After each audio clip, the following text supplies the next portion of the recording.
2 Corinthians chapter 11. I hope you will bear with a little of my foolishness, but you are already doing that. I am jealous for you with a godly jealousy, for I promised you to one husband to present you as a pure virgin to Christ.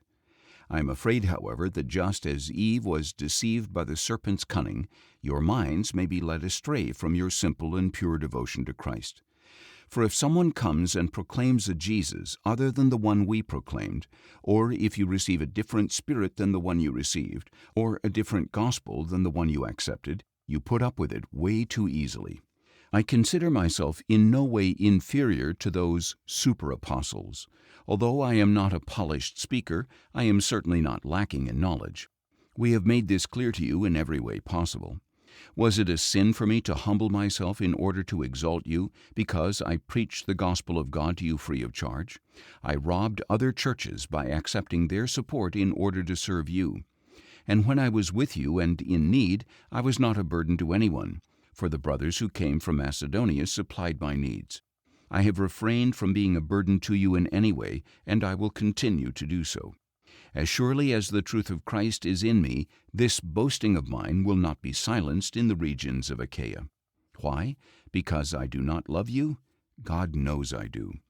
But I will keep on doing what I am doing in order to undercut those who want an opportunity to be regarded as our equals in the things of which they boast. For such men are false apostles, deceitful workers, masquerading as apostles of Christ. And no wonder, for Satan himself masquerades as an angel of light. It is not surprising, then, if his servants masquerade as servants of righteousness. Their end will correspond to their actions.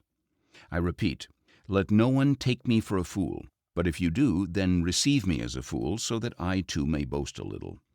In this confident boasting of mine, I am not speaking as the Lord would, but as a fool. Since many are boasting according to the flesh, I too will boast. For you gladly tolerate fools, since you are so wise. In fact, you even put up with anyone who enslaves you or exploits you or takes advantage of you or exalts himself or strikes you in the face. To my shame, I concede that we were too weak for that.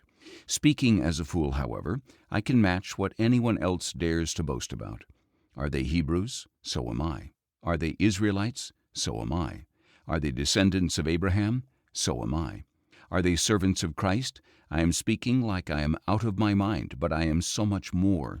In harder labor, in more imprisonments, in worse beatings, in frequent danger of death. 5 times I received from the Jews the 40 lashes minus 1.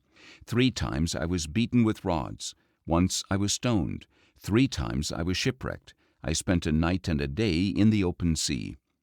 In my frequent journeys I have been in danger from rivers and from bandits, in danger from my countrymen and from the Gentiles, in danger in the city and in the country, in danger on the sea and among false brothers, in labor and toil and often without sleep, in hunger and thirst and often without food, in cold and exposure.